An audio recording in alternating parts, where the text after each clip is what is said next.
Warrior lead is 7 with 5:26 remaining in the first half. And Matt Steinmetz, you hear about coaching trees in football, but we're going to see a lot of Don Nelson coaching tree proteges in the next several games. Yeah, we know Don Nelson's the second winningest coach in NBA history, but there's another way to judge how successful he is, and that is how many guys have coached under him and followed in his footsteps. George Karl, of course, we saw him last night, was an assistant with Nelson at Golden State. Avery Johnson, an assistant to Don in Dallas.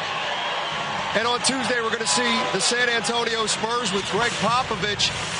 Bill Walsh, one of the greatest football coaches of all time, had one of those trees you talk about. Well, Nelson's got one, too. Well, you think of Shanahan and Mike Holmgren and Ray Rhodes and so many people that coach under Walsh. But I'll tell you, this will be tomorrow, is Don Nelson, if he doesn't get into the Hall of Fame, when they announce it, they ought to just stop the balloting. Because it's getting to the point of absurdity. And you think of a playing career and a coaching career and a collegiate career, for Don Nelson to not be in the Hall of Fame, why even have the voting then? Just find another Czechoslovakian women's basketball coach and put her in. I want to tell Matt, though, that tree was actually a lot bigger because Bill Walsh came under a tree named Lynn Casanova at the University of Oregon and spawned a lot of people, John Robinson, to name a few. So there were a lot of seedlings out there.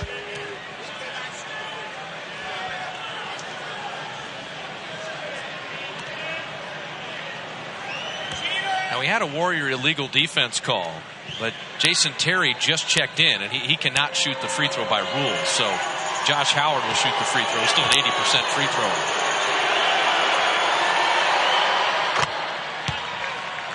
Howard knocking that down. Warrior lead at 6 with Baron Davis, Al Harrington, kelenna, azubuike, Barnes, and Jackson. Jackson will get his first rest as Monta Ellis checks back in. Steven Jack, 13 points, 3 assists, 2 rebounds. We're also going to find out if Chris Mullin makes the Hall of Fame. That should be automatic. Should have been last year. It'd be nice if the Hall of Fame voters actually revealed their identity. I think that's something that has a little something to do with things. Malik Allen fouled inside.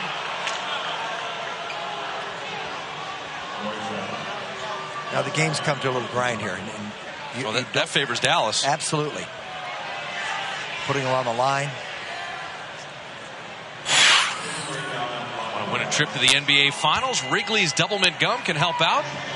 Grab a specially marked pack of Double Mint Gum or go to WrigleyHoops.com for more details. And until we have a winner, Jim will continue opening all of the Double Mint Gum courtside and looking for that specially marked pack.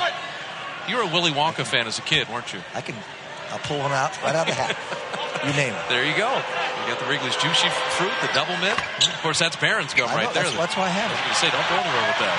Monta Ellis drawing the foul. And that's where the Warriors and Phoenix are so different, is that they will break off of any situation, and Barnes did a great job looking up court. All he needs is a little bit of an angle and people moving backwards. He just came off a little crisp. Jason Kidd did not like the call, thought he got out of the way. But that replay shows how Scott Wall made such a terrific call, as that Kidd was sliding underneath Monte as he began the shooting motion. And that's a block every time. If they had contact.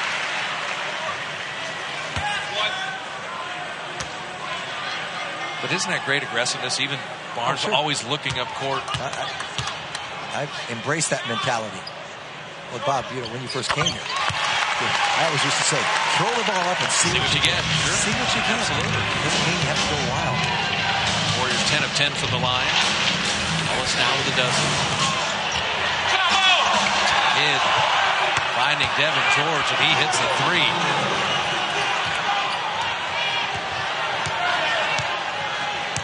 Dallas not going away. They led by 13 early. Warriors have led by 8.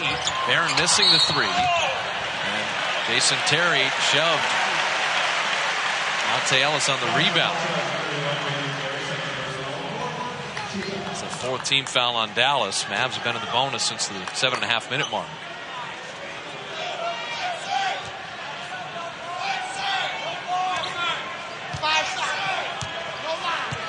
It's going to be for Al Harrington.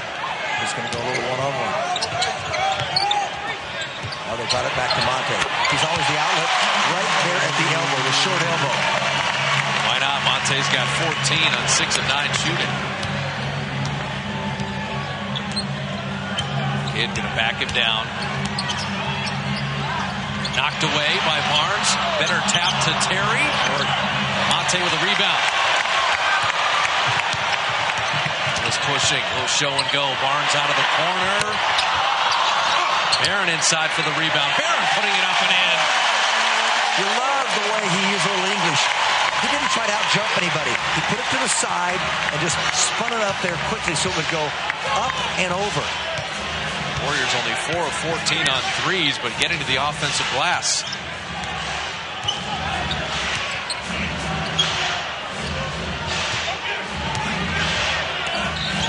Kid. Draw a foul.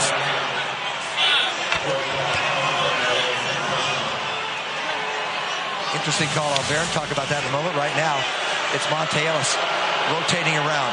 Perfect footwork. Did a clinic today, Warriors basketball camps. Said when you come inside foot, that was the right foot, the closest one to the rim. You plant on that foot the same time the ball comes to your hands. You swing your other foot around and you go up, and that's exactly what Monta did.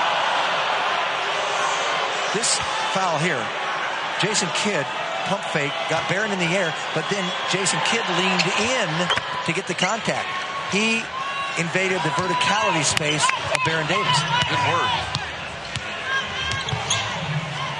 Free throws made. Kidd's first 2 points of the game. Harrington to the rim, and Al finishing with the right hand. What a bounce-back game for Al Harrington with 9 points and 6 rebounds. And he was quick on the movement there, and then just relaxed enough to get the ball off the glass softer. Kidd